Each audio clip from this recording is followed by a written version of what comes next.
Hello, everyone. Welcome to the show. This week we're discussing road trips with the family. Live from the Bob Varley Studio in Orlando, Florida, you're watching The Trip.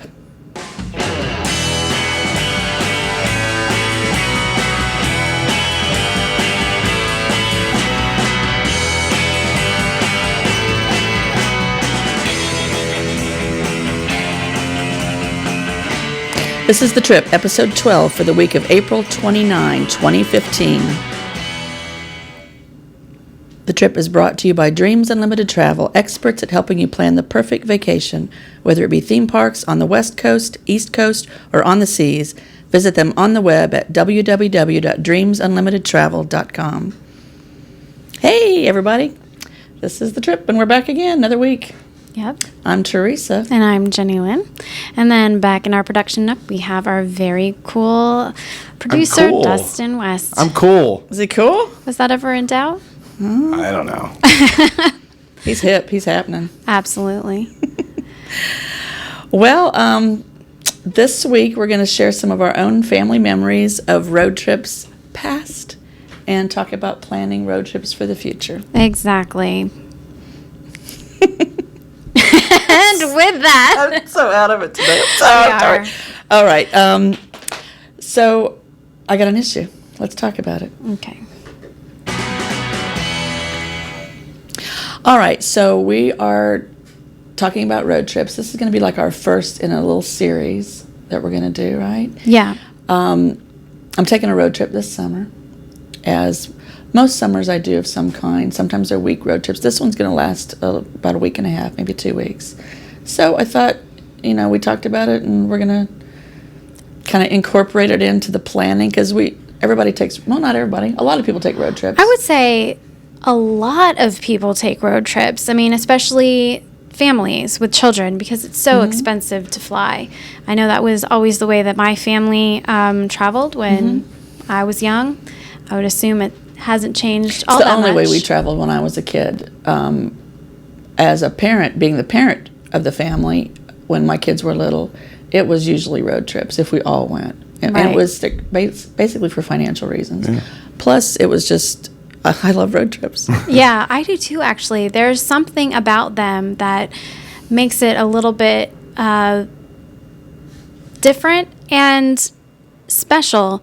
There's a type of bonding that takes place when you're on a road trip Jael, that doesn't happen. Memories. Oh, memories. She's going to bust out into song, guys. Yeah. That's what it's all about to me. Yeah. That time you have with your kids. And So because of that, because Tess is going to be taking one of those road trips, we figured we would delve a little bit into those issues that come along with it. The season's coming up. People are going to start vacationing here in a couple months, and many of you will be going on road trips, so why not? It's good timing, right? Yeah. Right. Dustin, you're familiar with the road trip concept? I am very familiar with the road trip concept. I've taken a road trip in my days. Good. Yes. In all his many years. Hey, Teresa, could you do me a little bit of housekeeping, and could you turn that microphone toward you? Toward me. There we go. Is that better? That's going to help with the Is it audio blocking quality. my mother neck? I hope. I don't know. Oh, it is. I like that. There you go. No, I'm not my mother. Okay. No, I love my mother. I just don't love her neck. Okay. But yes, I am familiar with the concept of a road trip. I have taken many in my days. As a child and as an adult? As both. Cool. And we'll be getting into some of that with our trip talk. Sorry, I messed up. As is the trip's way. I know. Like, it's kind of our It's being MO tripped at up, this right? point. Getting Right. tripped up? So anyway, we thought that we would kind of start off with some stories, memories that we have of our road trips in the past. And from there, kind of latch on to the essence of what the situation was involved in those memories, and then discuss that stuff. How it could have been. How it could have Planning could have. Yes, avoided some of these things. Exactly. And here's the perfect example. So, as I stated before, we primarily road tripped everywhere with my dad, my stepmom, myself, my sister, my half-brother and sister, all of us. We were a mess. 6 of us in our, well, the vehicle evolved over time. Eventually, we made it all the way up to a big Kellogg van. Do you know what I mean by Kellogg van? Nope. Like those big honking vans. Look with like a cereal box? Not Like exactly. like the Mystery Machine? No, that's more like a Sweet Pickles bus.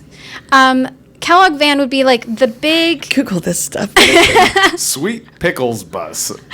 Google. The Kellogg van would be this big van with like the cabbie thing on the top, so you have the extra height. And the little built-in And it's, television. you know, extended. Yeah, we had the television and the captain's Someone chairs could that sleep swiveled in the middle around. if they wanted to. Wow. Yeah, we finally that was the ultimate. We did end up working up to that. I'll tell you right now that, and I will reference this later in the show, I'm sure, but I took a pretty hardcore road trip later in my life, and it was in a very similar, we called it a conversion van, because it's what you would think of like like an Astro van or something like Right. that. Yeah. But the roof has been raised up. There are TVs in it. There's Yeah. swiveled chairs and Usually stuff like paneling. that. So jail. Yeah, we had this like little table that with Yeah. cup holders and stuff that you could sit in between the chairs, or you could remove Oh, it. that's like Pimp My Ride. We did. Seriously. We rented one like that one year when the kids were little. And I just remember my sister laying in the aisle watching the Waltons while I drove through the night. I It's did like, that this a is time bizarre. or two. Okay. Yeah, no. So we tell them were about living in the what you lap did of for luxury. food. Okay, This so, freaked me out all when right, you told me. All right, yeah. So we're in the Kellogg van or the conversion van, whichever you feel more comfortable calling it. Conversion van. We were traveling in style. However, my dad was very much, a penny pincher. Finances were a concern. 4 of us kids. We're going on a road trip. It all adds up really carefully. So he would try to find ways to cut cost, but still maintain his standard of whatever he felt was appropriate. One of those things would be eating healthily. I don't know. Healthily? Is that a Healthy? word? Eating healthy. Healthily. I like healthily. Okay. That sounds on great. the road. So we had a few tricks up our sleeve, but eventually at some point you have to actually dine somewhere, stop and eat. And so I just remember this because I was mortified. I was a teenager, and teenagers are already just completely embarrassed by everything their parents do. But my dad actually legitimately would do things that were completely just really, really embarrassing. Among them would be he decided to get a healthy dining option for our family while maintaining the budget, was to stop at not hotels, hospitals along the road, en route, and we would go to hospitals so that we could eat in their cafeteria. You are making this crap up. I am not. I swear on my life, this is true. We would stop at hospital cafeterias to eat. And it was the most embarrassing thing that I could absolutely ever imagine. It is very Seriously. frugal, though. I got to give your father that. That's very smart. He always thought The outside the germs. box. The germs there. Apparently, that was not more important than the hospital cafeteria meatloaf, Okay. which I'd seemed like red healthy Jello, to him. please. Okay, this Right. is bizarre. Yeah, it was weird. So we kind of thought that we'd have a little bit of a discussion here about, obviously parents are concerned about keeping their children healthy, especially when you're on a trip, because that can really run you down and you can be more Okay, see, susceptible. I'm but- kind of on the flip side for that. Vacation for me is breaking the rules a little bit Okay. and not. Of course, I break the healthy rules every day of my So life. if you're but on a diet, you break the diet. I don't necessarily break the diet, but it wouldn't upset me if my kid's in the back seat eating a bag of chips at 2 a.m. while we're driving down the road. Yeah, I would think I mean, maybe no, the a apples there, little too. something like that is okay. But I know, especially in my family, if I go too far in that direction, like we all end up with consequences. Like my kids get digestive Right. pain, or I get like really bloated and uncomfortable. Somebody ends up really backed up, a couple Ooh. days down the road, and it makes Okay. for a really terrible situation. So, I mean, I have to be careful of these things as Right. well. But yeah, a bag of chips every now and then isn't that I guess big we of a come deal, from but intestinally hardy people. I don't know. Maybe we too. just power through. I'm just a delicate little It flower. was not a road trip when my kids were little without a bag of plain M&Ms in a baggie laying on the dashboard warming. Because nothing better than warm. Soft, warm M&Ms.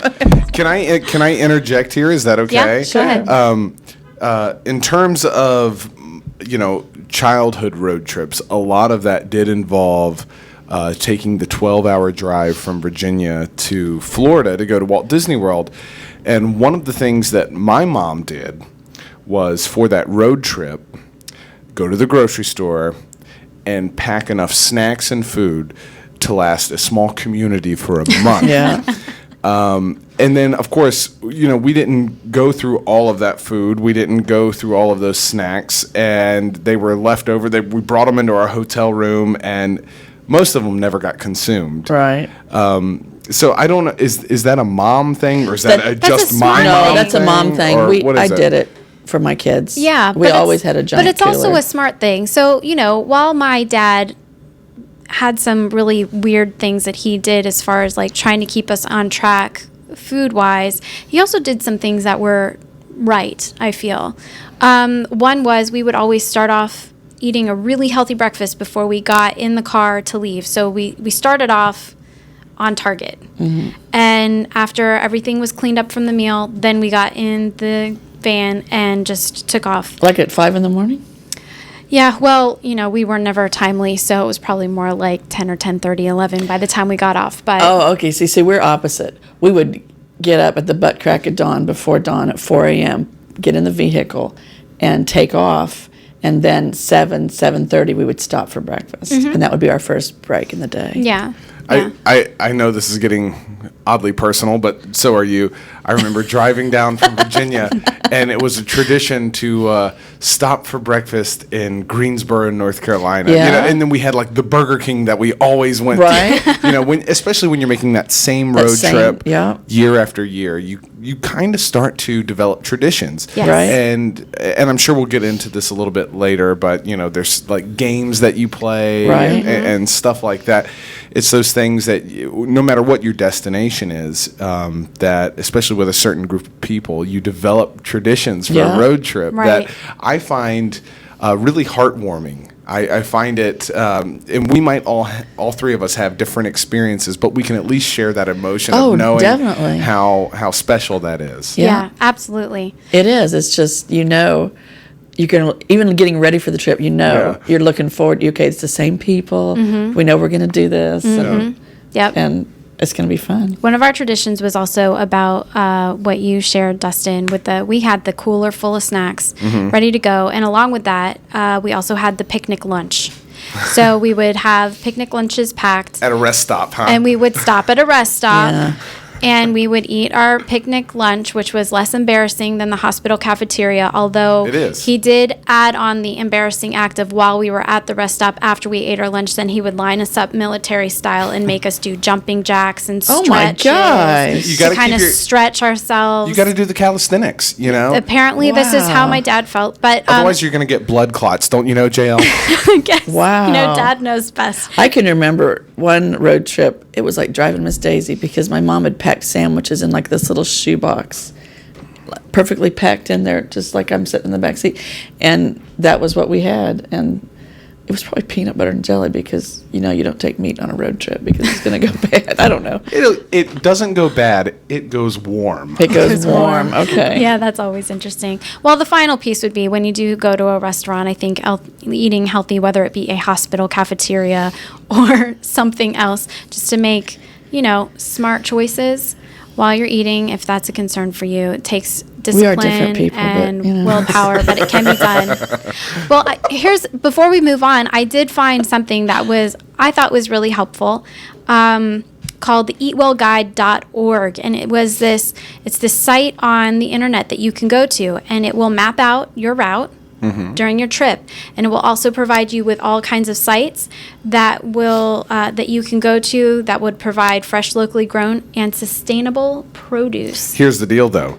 when let's say you're taking a road trip down 95 South heading toward Orlando, just for the sake of argument, everything that you see at exits is going to be McDonald's, Chick-fil-A, Burger King, stuff like that. Right. So I don't know if you've ever put this into practice, what you're talking about right here. Have not yet. I just found it. I would be interested to see, how out of the way you have to go to find something like that versus, going to a gas station or going to a fast food Right, location. exactly. Yeah, we'll have to try it out. We might get a chance to because we all we'll have take a road trip. future road trip with us Yeah. coming up hopefully soon.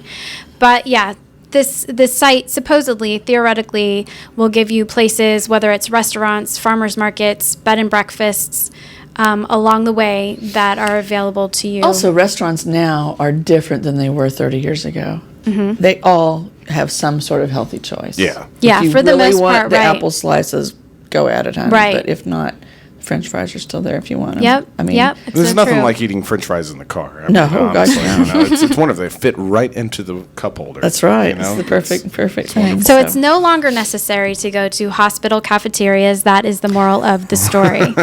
Let's hit yours. She's I might do that traumatized. on my road trip just to watch the kids go, what? You might traumatize them for life. I definitely have scarred. I've been emotionally scarred from that experience. Yeah. I don't think you should do that to your children. Let's go to the ICU and see what kind of food they have, Really? kids. Go down and watch the babies through the window. My first memory is, and I don't remember what year it was. It was the late 60s. I do remember it was an Impala, a Groovy. blue Impala. And I do remember there were 7 of us in the Impala.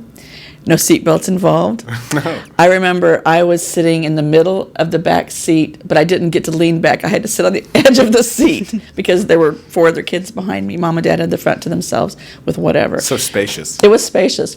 We were going to St. Louis to watch the Cardinals play ball because a lot of our road trips revolved around going to watch baseball. Okay. And my mother would build a trip around my dad's going to watch baseball, and my brothers were all into ball really too. So on that trip, we had planned the St. Louis Zoo, maybe the Botanical Gardens. We were going to stay at a Holiday Inn. I was excited about that. Fancy. I was excited about that. So we take out bright and early. Yeah. And, of course, we lived in Biggsville, so it was just from Illinois, a 4-hour road trip. Not a Cubs fan? If they were winning, we would go to Chicago. That comes later. Okay. So it was a St. Louis kind of year. And we would drive just into Missouri, and then we'd stop at the same place for breakfast every day. So we were about 3 hours from home, I think. 2.5, 3 hours. Like I said, I was little. But I remember clearly sitting there on the edge of the seat, and we're tooling down this 2-lane road, and my sister going, I forgot my clothes. OMG. Like her, Which clothes? like All Like of them? as in her suitcase? Well, her suitcase was in the car, but keeping in mind it was the late 60s, her summer dresses were still hanging on the hook on the closet door. Was this before or after Labor Day? This was, I don't know. I love the fact that you just I don't asked that know. I think question, there were white Dustin. shoes involved, so it must have been before I Labor have Day. to understand what the color of the dresses Okay. were. They were floral. I do remember that. One might have been a little plaid, So like a after. little Matters plaid. So, but I remember clearly my father, his head swiveling around, and I was closest to his face. And my father, on occasion, would say colorful things. And that's because you were leaning forward that you were closest Right, to I was hanging on the seat because I had Yeah, no full seat to sit on. of course. And I remember him, he threw out a GD, which he would do. Threw out some choice He threw out words. some choice words, and he pulled over to the side. And he wanted to just soldier on. And my mom was like, Jim, we got to turn around. She can't wear the same outfit all week, you know? So we turned it around. Nowadays, you could just go to Walmart Right. and pick up $5 worth of clothes. But we turned around and we made the trip back. And I would say it was the most uncomfortable portion of the ride. I would Of course, think so. my 3 brothers and I were all turn on Brenda like a rabid pack of dogs. It's like an episode of Survivor. It was horrible. But we survived. She was out of your alliance. The thing that's so great about these stories is they are so awful, so very awful when you're in the moment. But years later, Oh, you laugh bad. at it. they're the best stories you Yeah. could ever tell. Of course. So in some ways, it ends up being worth it. Although we don't recommend that you just go ahead and create these situations for Oh, yourself. no. And we didn't, nothing was ever done on purpose. It just, Right. crap happens, right? Right. So because of this, and Yeah. this might have been why it's in my brain. I'm a checklist kind of girl. I'm a list maker. And I think that every family member has to have a checklist on what they're bringing. Yep. And if the kids are too small for that, mom obviously, and me Mom being, needs to have a master checklist. mom has the master list, or dad, whoever's the. Well, you know what? As a kid, if you're talking about road trips in terms of the family environment where you have your two parents and however many kids, the kids are just they're really responsible for their clothes, and even then, the parents are probably going to interject in that. Parents are responsible for everything else. All of the documentation, all of the food, Finances, everything.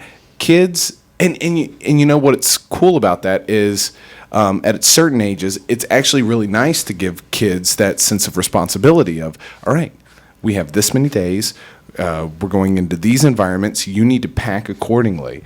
And, some parents like doing that. Some parents like being a little more controlling in terms of I'll pack my kids' clothes or I'll dress my kids and stuff like that. I know when I was a kid, my mom said, we're going for 5 days. There's a pool. It might be cold. You need to pack. And how old were you when she said this to you? 10 or 11 or something like that. Now, my youngest is 10, and I approach it similarly with them, but I'm a little bit more structured in the sense of I will tell them we're going to be gone for how many days, and then I will say, I want you to pack X amount of shorts, X amount of jeans, X amount of shirts, X amount of socks. And so they get to pick which ones of those But they they want. have a certain number that but they have a certain structure that they have to adhere to. Right. And then I, oversee all of that. But that gives them some responsibility, Exactly. Right. which I think and is good. it also takes some of the burden off of me because especially these days I'm short on time and I get really, really stressed when I feel like I have to shoulder everything on my own. So I'm getting so much better at delegating to my kids and letting them step up and take some responsibility. How have your kids, you said your youngest is, you said 10 right now, and you have two other kids that are slightly older than that. How have they been throughout the years in terms of, getting more responsibility in terms of travel? How have they been? They're doing way better. They're pros when it comes to packing their activity bags. And I don't even have to Activity bags. Well, I don't Is even that what have we call to them? provide structure for that. They just pack what they feel like they need, Right. and I try to not, restrict that too much. Like I said, I still provide them with the format for packing the clothes situation, and it usually goes over pretty well without a hitch. I mean, somebody might forget a toothbrush or something along Right. the way. Yeah. But again, that's not anything that we can't, hit up Walmart Right. for along We're the way. at the point now in our family, it's just the two girls.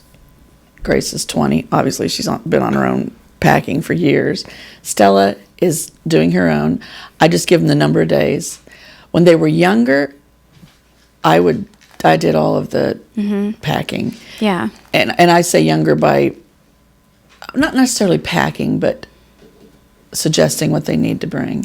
Plus, who doesn't go out and buy new clothes for a road Well, trip? that's what I was going to say. When mine were younger, I was all about that. I took care of everything because, we're on our road trip and we're going to Disney, and I've got special outfits Here's your clothes, and you don't clothes. wear these clothes until we get on the trip. Yeah, and Or those shoes. yeah, exactly. And you're gonna wear it, and it's all these cute little things. Whether you like wearing the matching hat or not, you're gonna wear it. I'm gonna pack it, and that's You how. approved it when we bought it. Yeah, that's so the chick, end of the you're gonna story. wear it now. But And I can see Grace's face in some of these outfits that she approved until we got to Disney Magic Kingdom. First time we went to Magic Kingdom, it was pre-Stella, and Grace was probably 5, and Max was 10, 11, and I've got a picture of us standing on Main Street, and she's wearing the most adorable little blue dress that I got her, just a little summer dress, and the look on her face is sheer hell. Like, I am hating my life right It's just now. awesome. You know what I did as a kid, and this just might go to the fact that I'm doing what I'm doing for a living in terms of being a Disney fan and doing stuff like this. When I was that age, when I was like 11 or 12, and we would take a trip down to Disney, man, I would pack, and there would be a shirt for this day and matching pants for this day, Yeah. but not just, that's not just the shirt for Monday. That's the shirt for the Magic Kingdom. That's the shirt for Epcot. Okay, got it. And however, I forget however I would, mark which one was for which, but, there were written documents explaining Yeah. everything, so I I wish wouldn't I had had a forget, you know. child. Today I like wear my Justin. Superman underoos. Tomorrow I wear my Batman underoos. I was very organized as a child, and I have since lost a lot of those. Yeah, you and kinda also go with it. when the kids are younger, we packed. You said you had an activity bag. Mm-hmm. When Max and Grace were younger, we had these little totes that would sit on the floor at their feet, and it would help. It would be a little footstool also for them. Mm-hmm. But what fit in that tote is what they took, and that some things in there they had never seen before. They were special Yeah. activities, and sometimes it was. If we were coming to Disney, it would be like Disney-related activities. It would be like a new game for the Game Boy, or, back then when there Yeah. were Game Boys. Remember those? It was for me. It was the Sega Game Gear. Oh, okay. For the listeners who know that. But it was that kind of that kind of packing. But overall, I always make sure that everybody's got what they need, and I always have to eyeball the inside of the suitcase. I Yeah. don't with Grace anymore. Can I just take a moment here, and I don't know where it is in your script because I'm sorry I don't have it in front of me, but are we going to have a chance to talk about possible road trip activities? Oh yeah, that's yeah. coming up. It's Okay. actually coming up next. But Okay, yeah, I before did- we got there, Just wanted to. you had said something that I thought was really great. A great idea, having a staging area. Right. I don't, how when I was a kid, it was, my dad would say, everybody, we're leaving in 5 minutes. And everybody's rushing out and everybody shoves their own stuff in the car. Mom might have been there trying to organize it, but nobody eyeballed it to see what was really And going on that's in the how car. Kevin got left in the movie Home Alone. I'm telling you, that was my childhood. That was my childhood. So as a parent, as an adult, I always have a staging area. That last night before, everybody brings their things out. All the bags All lined the up in bags, a row. everything. And I don't necessarily go through your bags, but I want to make sure. And I always ask, do you have what you need? Because we're not stopping. and As we're a not- solo traveler and an adult, I do the same thing for my own travel, and we travel a lot, as you Right. know. The night before, I've already packed everything in my kitchen. I line everything up right in front of my oven. I know that's weird. It's kinda bizarre, but it's okay. like suitcase, backpack, carry on. Everything is lined up. It's right by the door that leads to my car. I do not want to forget anything. Everything is there. Yep. I make sure that it's visible, and I will load it into my car the following morning. And I always have a list of last minute things that you're using that you want to bring with you. Right. And I make sure I check them off before Like I leave the house. toiletries and stuff like that. Toiletries, yep. Make sure I have my Toothbrush, whatever, and all that stuff. passport, Exactly. whatever. But yeah, we always have a staging area. Yeah. It's a good thought. I mean, it's a really good idea. All right, going back to what Dustin was saying a second ago. So I also had this situation, again, when I was a teen. The road trip stories when I was a teen were the ones that stuck with me the most, probably because I was the most horrified by everything at that stage in my life. But back in that day, the thing was Walkmans. Does anybody remember Walkmans? Walkmans, Am baby, I dating yeah. myself? Bright yellow. Look, Yeah. I had a Walkman. Whether I Don't first, worry. started out with my Walkman, that was a cassette, tape player, and then we eventually upgraded to the CD Discman. version. Yeah, the Discman. But Discman. as a teen, you feel a lot of times like you're trapped on this trip with your family, and you just need to escape, but you're in the confines of the conversion van and there's nowhere to go. So the only thing left to do is to tune out. So I would, plug into my Walkman, and then I would just try to go with that as long as I possibly could. The difficulty was my dad is a family man, which is wonderful. Now I'm on the flip side of it. I see things how he sees it.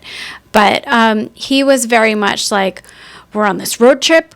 We're a family. we're going to have family time in this van, and you are going to participate, whether you like it or not. Yeah, he didn't want you to disconnect from the family. That is exactly it. Even though, what you were doing I was coping. Yeah, you were just trying to keep your sanity. Literally coping. Because were you bitter or just there? So here's the thing. My parents love them. My dad has a very interesting personality at times. After all, he took us to hospital cafeterias, for example. Of course. Then there's my stepmother. As is logical. As loving as she is very high strung. So they would be in the front of this van the whole time, just like, it was like at each other the entire time. Curtis, you're not going the right way. Shush, Beverly, I've got this under control. Shush. Or whatever it is. And then I've got my little brother and sister in their car seats crying because they're tired. They can't stretch out. They're harnessed in. Or, they don't have the latest toy that they want. Little kid stuff. And you're in the back seat with big hair and shoulder pads freaking out. Heck yes. Love that. Plugged into the Walkman. Leggings. You're just, you know what? Teresa, I love you. You're just laying down the whole vibe. I know. Let's She's remember, painting this the is the picture early pretty well. 90s. Yeah, I totally had the foof hair. That you did, happened. I know you did. Actually, I was never a shoulder pad girl, but yeah, I did have the foof hair. So anyway, Pastels or bright color. It was like me and my sister April just trying to survive. It felt like a lot of times. Were you listening to Wham? What were you listening to? She just wanted to fall asleep. Red Hot Chili Peppers and okay. Anyway, but my dad would do that thing where he just, he had this thing. At first he tried to kind of let me do what I was doing and just get my attention when he needed it. So he had this hand gesture where he'd go like this in the front of the van and swing his arm around in a wild way, and that was supposed to signal me that I needed to, take my headphones off. But then he got annoyed because he was doing this way too often, and so then he just yelled at me I wasn't allowed to use my Walkman anymore. I was forbidden. I had to go the rest of the trip without it on, and I was completely miserable. So let's have a discussion about striking the balance between engaging your family and letting things be. Because there really needs to be a balance. Let's start off with saying that I think Jenny Lynn is the prototype for Generation Y, this generation that has to be buried in their iPads and their headphones and stuff like that. I'm still there, guys. Her dad's going, get off, it's this get off the phone. JL's like, I don't want to, Dad. Wow. See, when we were kids... This is still a relevant issue. I had my Etch-a-Sketch. Did you also have your brand new Slinky? Couldn't bring the Slinky in the car because, it might hit somebody tangling their hair. The newest thing. There were so many of us in the car. The newest thing, Mr. Potato Head. Made with a real potato. It was lots of, and I remember one trip, my brother bringing Play-Doh, and we got in trouble for that because you were huffing it. Yeah, no, we weren't huffing it. No, he was sticking it in my hair. But as a mother, Max had a Walkman, and when he was very little, and he was listening to, I remember we had these little Disney cassettes. They were yellow, and it was like little different Disney songs. I know exactly what you're talking about because I'm only a few years older than Max. Is like there was a whole set of them. Yeah, I know what you're talking about. And he would listen to those, and Grace would too when she got a little bit older. But I let them do that for quiet time. The majority of the time on these road trips. And most of these road trips involve my sister and her husband. And my sister and I have basically this, even though we're totally different people, we have the same road trip style, with the exception of some of the eating habits. We like to sing. We force everyone else to listen to our singing. And, I'm beating the table. And it's songs that you're probably not going to like. But you're going to do it. We're going to do it. We listen to a lot of like Bobby Darin. Yeah. We listen to show tunes. Plus other things too. I'm actually on board with this. So, now, like I said, I'm on the flip side of it. I'm the parent, and I suffer with the same struggle that my dad had. I'm the one telling my kids now, like, you need to unplug. You need to participate in life. Let's have a car sing-along. Mm-hmm. And sometimes I make them do these things, whether they like it or not, and then just realize that, 3 months from now when it's over, they'll remember it, and then they'll like it. Yeah. But, I'm totally on board with that. And that's one of the things I think that, you can do. You find music that everyone enjoys. If it's a road trip to Disney, listen to the Disney music. whatever it is to kind of get the family excited to go. Maybe it's, listening to a podcast that everyone likes. We know a lot of families out there that, share the experience of listening to our podcasts. Right. And this is something that they can do en route on their trip. The trip we took last year, which involved 2 19-year-olds, a 12-year-old, and myself coming back in the car, it got a little, I don't want to say angry, bitter, hateful. I don't know what word I want to use there. But everyone wants to plug their phone into the car system and listen to their music. Mm-hmm. And I'm not a big fan of that. I'll be honest with it got a little bizarre. Well, I was upset because I'm driving, no one's trying to keep me awake, and everybody's listening to their own crap. Mm-hmm. You want to know my rules of thumb in terms of car music? Go. Here we go. This is the Dustin rules of thumb for car music. Rules of thumb. He has many rules of thumb. One person in the car. You're driving solo. You can listen to anything you want. Okay. Podcast, music, radio, whatever. 2 people. You have shared interest in music and nostalgia for music. Sing along. Play whatever you want. Okay. 3 people. Now you've got somebody in the back seat. Now you're listening to the music in the front seat. They can't hear what you guys are talking about and joking about. The person in the back seat is out of the mix. No music. 3 people and more, no music. That's my rule of thumb. Engage in conversation. Don't listen to music unless it is a very determined sing-along purpose. Like, okay, we're going to play, supercalifragilisticexpialidocious, and we're all going to sing along to it. The whole car, yes. But otherwise, spend your time talking. See, my rule music. is, I'm sorry. That's just if it's me, if I'm driving, the rule is driver picks the music. Yeah. I kind of take that route But- too. I'm the one that has to stay awake. Right. Keep But me do happy. you blast it though? Do you like crank it up and nobody can talk to each other, or do you If just it's have it in the middle of the background? night and I'm trying to stay awake. Yeah, that's I true. don't know. Because But they're not talking anyway. At They're that not point, talking they're anyway. just sleeping. Usually it's a back and forth. I pick a couple, and then Grace picks a couple, and Stella just kind of goes with whatever at this point. Yeah. Her taste of music's evolving into something scary. Yeah, She's but- listening to Rob Zombie and Tool and she's stuff doing like some that. scary stuff. But Scary stuff. as a rule, it's kind of back and forth, and then we have quiet time where the radio's off, Yes. and then we just talk. Or Right. sometimes they'll be watching a DVD or something, and the driver just gets to listen, which is boring as all Yeah, get I out. think that's a really great way to approach it, where you have certain hours that you know that you're going to engage, whether it's listening to music or podcasts, or maybe you're playing games. We'll get to what your suggestions have were some in just a great second. ideas. And then maybe having some designated hours where everyone is let alone. You can listen to your Walkman or sleep or watch a movie, because that's something that you don't, the drivers can't participate with the people in the back seat when that happens. Everyone's kind of in their own world, that type of thing. But as But long you as need that. You can't have constant interaction. no, because when you do, at least with my family, we ended up at each other's throats, and we all hated each other by the time we got to wherever we were going. But yes, but there were some things that we could, activities to engage in. We used to do Mad Libs.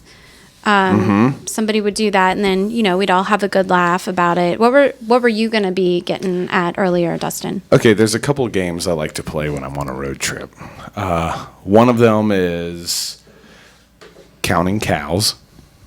You ever played that? No. If you're driving in You're the counting the cows. yeah, if you're And you have to be on your side of the road, or yeah. yeah. If you're driving in a rural area of the United States, yeah, you have the people on the left side of the car and the people on the right side of the car, and there's cow farms everywhere, and whoever can Count the most cows on count the their most side. cows busy, after yeah. a certain amount of time, Yeah. which is whenever you call it, say, okay, who has Get the most sick of it. cows? Yeah, that's probably cool. They win. It's interesting. You also have that punch buggy game, although that can go bad really quickly. Yeah. And all that. Okay, let me make sure I understand the punch buggy game. All that is if you see a Volkswagen bug, You hit someone.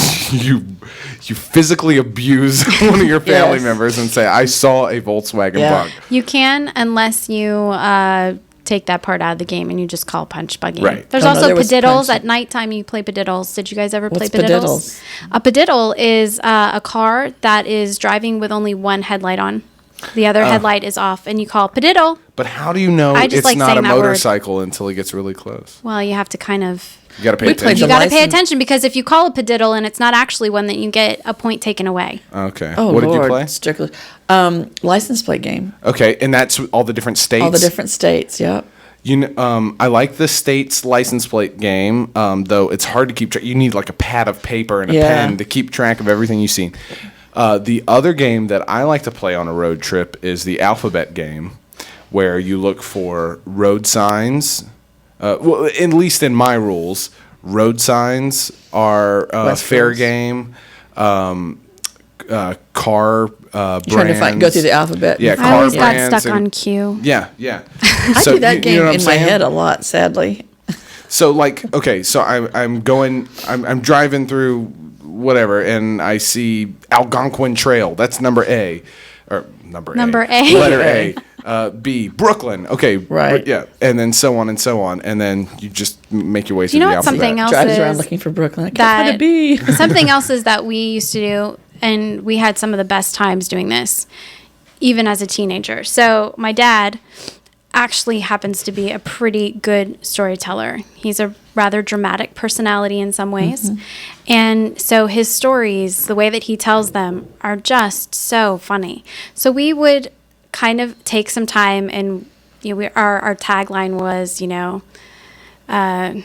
Daddy, won't you tell us a story? And he'd come up with some kind of memory that he had from a past year or something. I think it's a past life. No, past year, when we had this completely dramatic situation, and he would retell it to all of us, and we would just end up rolling on the floor laughing, because our family is a mess and very laugh-worthy. But anyway, so... That's like Backstory. We play Backstory You do. since I love this game. day one. And you continue to do it to this Please, day. I know, it's Please just- explain to the world what this is, because it's the best game ever. Backstory is if you see a person, and it usually we're in the car when we play it. If you see a person walking or someone in another car, you like pull up to a light and you see someone, you have to tell from the visually what they look like. You have to tell the people around you. So you're basically going around judging people. Yes, it's my favorite part No, of you're not traveling with judging Tess. people. But I just and I find Max does it great. I don't know if Grace might do it in her head. I know Stella doesn't do it, but that's one sure way to get Stella to laugh Yes. or interact is just tell her some freakishly weird backstory about someone. Hands and when I down. pick her up at school, all of them children coming out of the school it's just overwhelming in my brain. And they're all keep- freaks. and they're all just, and some of them are, oh my gosh, look at, I mean, it's just, but I love playing backstory. And also we do it with cars too. Oh, like where that I car have has not. been. Okay. Or, that's a little more child friendly, so. Hands down, that is my I favorite do part love of traveling backstory. with you, is listening to your backstories. We also play I Spy when the kids were little. Oh, I I love Spy's playing. fun. I Spy with my little eye. And Max would always do this with my little eye. Isn't that cute? Isn't that cute? And then we'd name Very off cute. something that probably went by and we'll never know what it was. I was going to say, it gets more challenging in the car. But, no, we play it. Speaking about traveling and things passing by, you have the next story about Is it the Chicago story? about Chicago. Tell us about Yeah. Chicago. The Cubs, it was a Cubs year, and we all went to Chicago, and it was later on because it was just me in the car. My sister and my two older brothers had moved out. My other brother had passed away, so it was just me and my parents going to see the Chicago Cubs. And my father is not a planner, other than the fact that he knew when the game was and he knew when we needed to be there. We were looking for Italian food. So we just started driving around Chicago looking for Italian food. And my father has this ability of always going to the seedier side of town, or the side of town you don't want to be at when Yeah. it gets dark. And that's where we were. And we found Italian, we ate it, but then we got stuck in some traffic, and I saw sitting from the back seat of the car of the Impala. By that time it was a burnt orange metallic Impala. Sitting in the back seat, I saw a man with a knife. I mean, I saw some shady stuff going on and a stabbing. And it was like, It's very as dramatic. a teenager, as a young, like Stella's age, I was like, oh my God, stop, we got to watch. And Dad's like speeding away. Yeah, no, I'm like, go, we got to get out of here. But this leads to the planning of it to me. My father, he knew where he was going, but he never asked for directions. My mother always had a map, but he didn't always listen to her navigational skills. So this is for me, we never go anywhere without a map, and now GPS, especially if it's someplace I've never been before. Right. Yeah.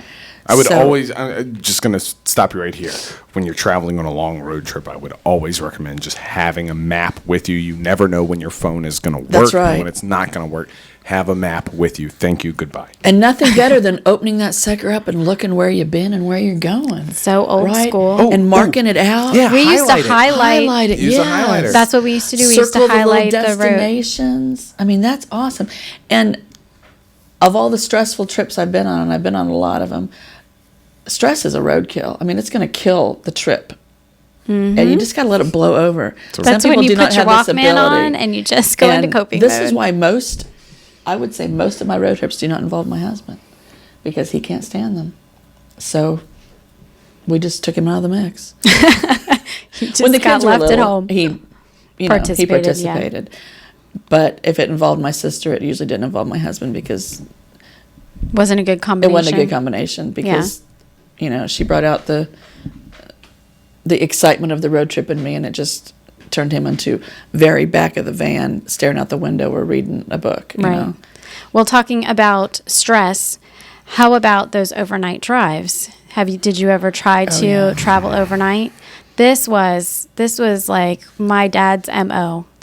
And it actually, I picked up on it when we would take road trips. We would travel through the night as much as possible. We would, but there were a few times where it just didn't go over real well. Before we graduated to the conversion van, we actually crammed the 6 of us into an Aspen, which was an Aspen car. That was probably the worst trip that I can ever imagine.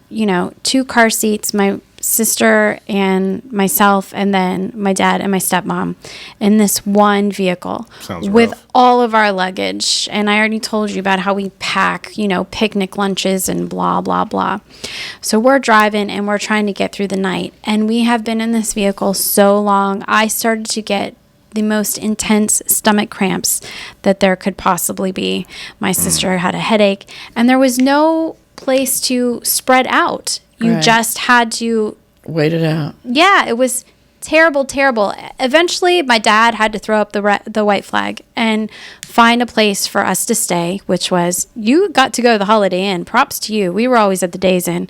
And Great complimentary breakfast, by the way.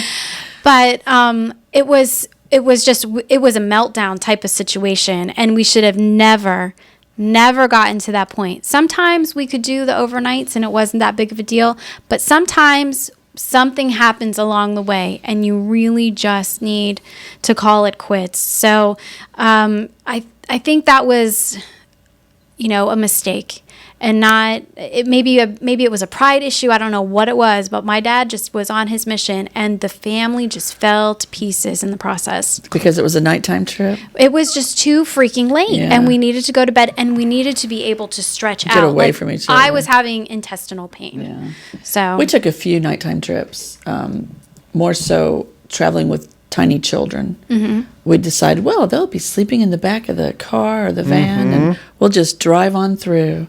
Well, all it takes is a few hours of nighttime driving, and I'm passed out. So and all it takes is, if you're the driver, all it takes is the passenger falling asleep Oh, I for know. you to start going, yeah, oh my gosh. right, God, exactly. I can't stay awake. As a single, I You drove. need that interaction with your passenger. You do. I drove right after I had moved south, and I was still single. I drove back to Illinois to visit my family. All the single ladies. And it was just me in a car going up.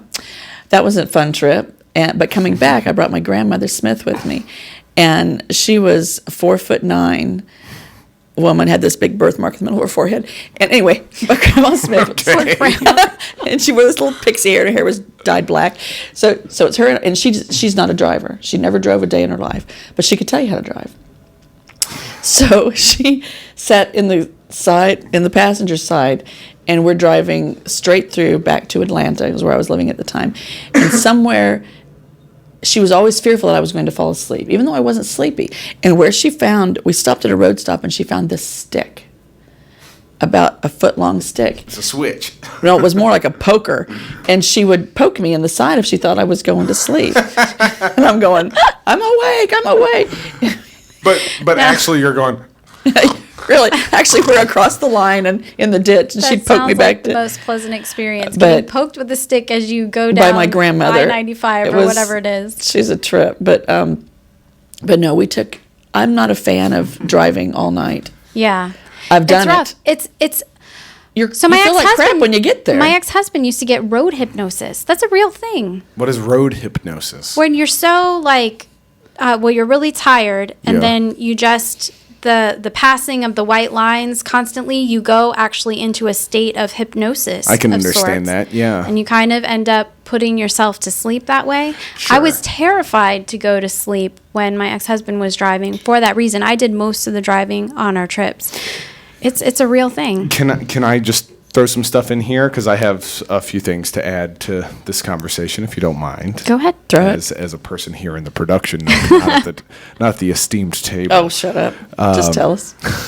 And I have a lot more details that I want to share on next week's show when we talk about destinations. But one of the things that I did when I was a junior in college, was I went on a 25-day road trip with 6 other friends. There were 7 of us total in a conversion van, and we went all the way across the country, up through all the national parks.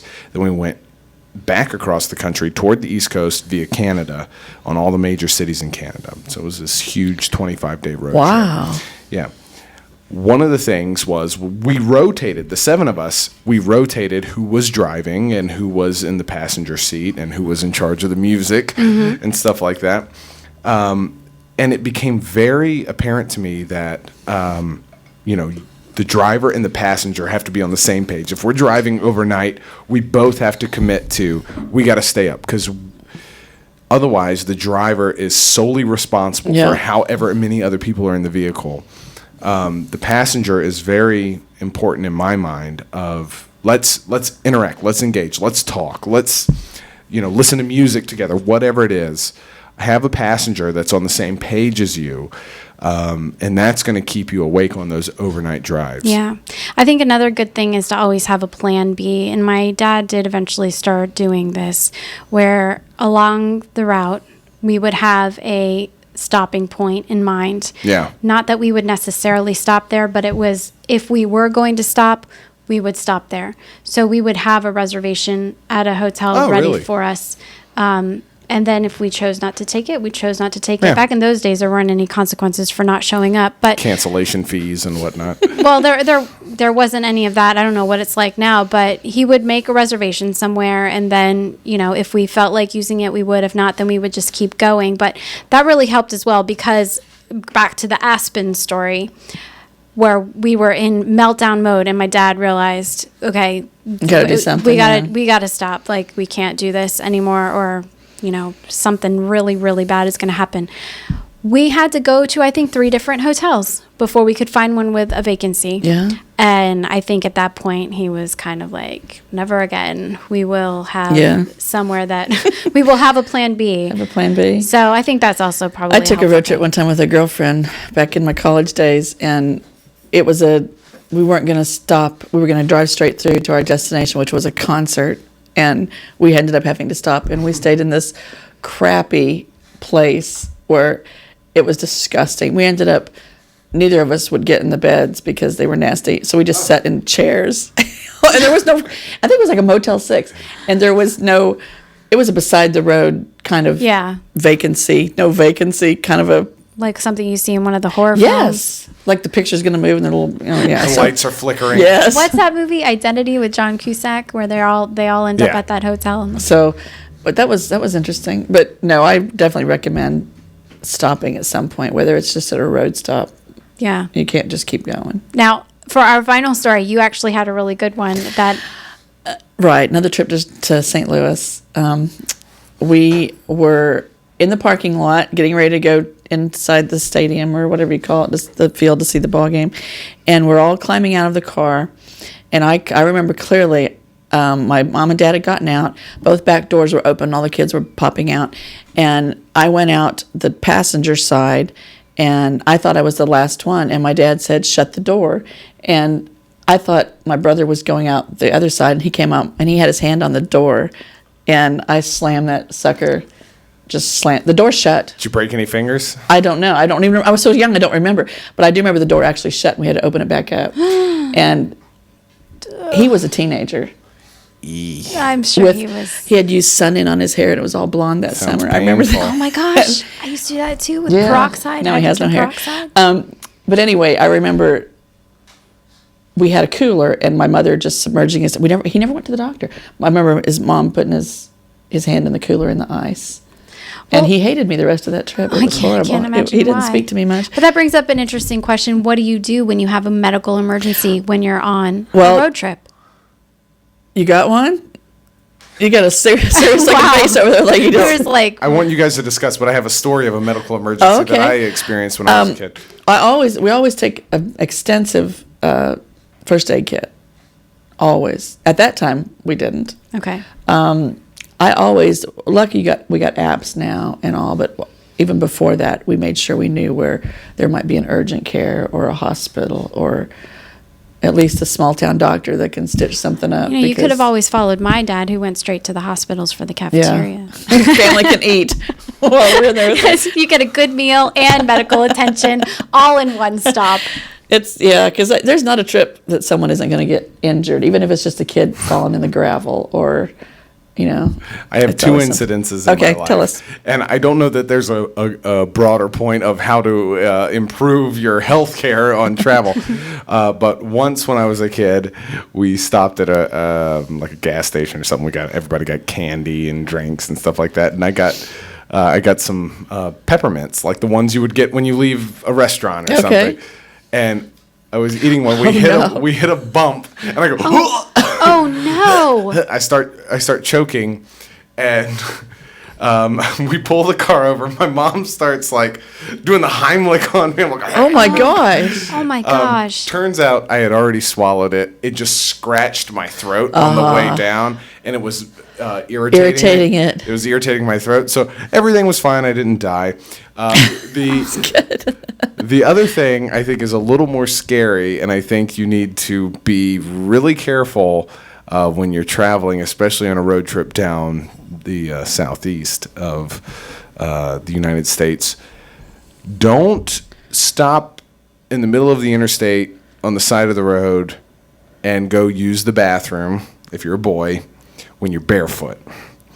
Because red fire ants will crawl yes. all the way up your body and destroy you. Is that what Sounds happened like to you? there's a story there. That's exactly what happened. Oh my gosh. It was an emergency. I wasn't wearing any shoes for some reason. Because you were in the car. We always then take our shoes off in the Covered car. in fire ants. Which just gets worse and worse. And Yes, it does. how did you deal with that? It was a lot of my mom and dad hitting me with a towel violently, like, ants, get off of him. I hate fire ants. That might be the worst. thing I hate first. Oh my gosh. I can only imagine all the little pustule bumps on your body Oh after my that. gosh. Think about that. Yeah. In your new vacation clothes and See, now, if your mom had located a hospital. Right, we could have gone straight there. Exactly. wow. Well, I think that was kind of it. All the stories that we had to share for you guys today. Hopefully you got a little bit something out of it. Practical information as well as some entertaining stories as we went down memory lane. Memory lane, yeah. Memory road trip. That's exactly it. So, yeah, I think that's going to do it. Next week, we're going to dive into a little bit about my upcoming road trip and do a little bit of pre-planning, maybe, you think? I think that'd be a good idea. So, with that, trip out. Oh, did you not watch the podcast yesterday? You're not supposed to say that anymore.